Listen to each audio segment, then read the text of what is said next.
Shalom. Se o primeiro mandamento é um mandamento que nos chama à verdadeira adoração, ou seja, está falando sobre a quem devemos adorar, quem deve ocupar o primeiro lugar na nossa vida, qual deve ser o foco da nossa existência.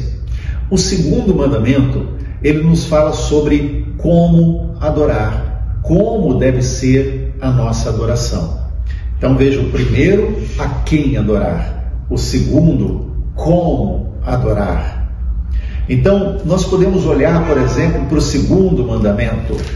Em Êxodo, capítulo 20, os versos 4 a 6, a gente lê assim: Não farás para ti imagem de escultura, nem semelhança alguma do que há em cima nos céus, nem embaixo na terra, nem nas águas debaixo da terra. Não as adorarás, nem lhes darás culto, porque eu sou o Senhor teu Deus, Deus zeloso, que visito a iniquidade dos pais nos filhos até a terceira e quarta geração daqueles que me aborrecem, e faço misericórdia até 1000 gerações daqueles que me amam e guardam os meus mandamentos. Então veja, ele está falando aqui sobre a adoração, a forma de adorar.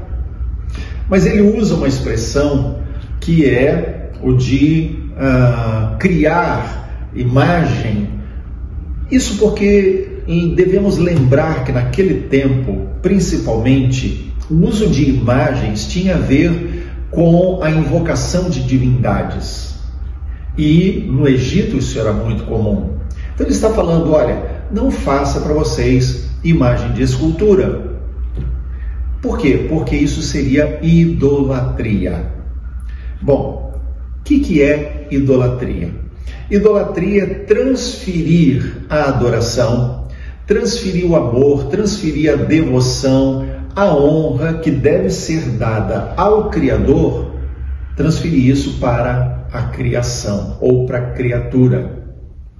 Então, quando nós pensamos nisso, nós podemos dizer assim, mas eu não tenho um ídolo diante de quem eu vou me ajoelhar. Eu não tenho uma imagem diante de quem eu vou me prostrar. Mas existem outros deuses que são comuns, outros ídolos comuns, como por exemplo, posse, prestígio, poder. Na verdade, o ser humano ele é tentado nessas três áreas desde o Éden. Jesus foi tentado assim.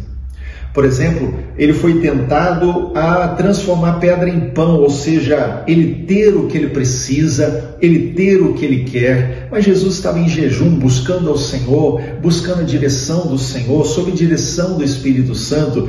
Mas o diabo diz, olha, você pode ter o que você quer, então tenha pão, transforma a pedra em pão. Mas Jesus não quis.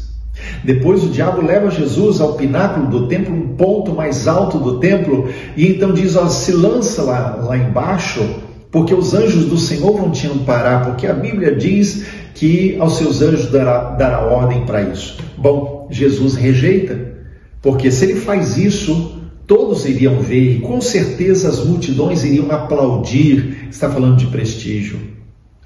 Mas Jesus foi tentado também na área de poder, quando Satanás mostra todos os reinos desse mundo e diz, olha, se você prostrado me adorar, eu te dou o poder sobre os reinos desse mundo.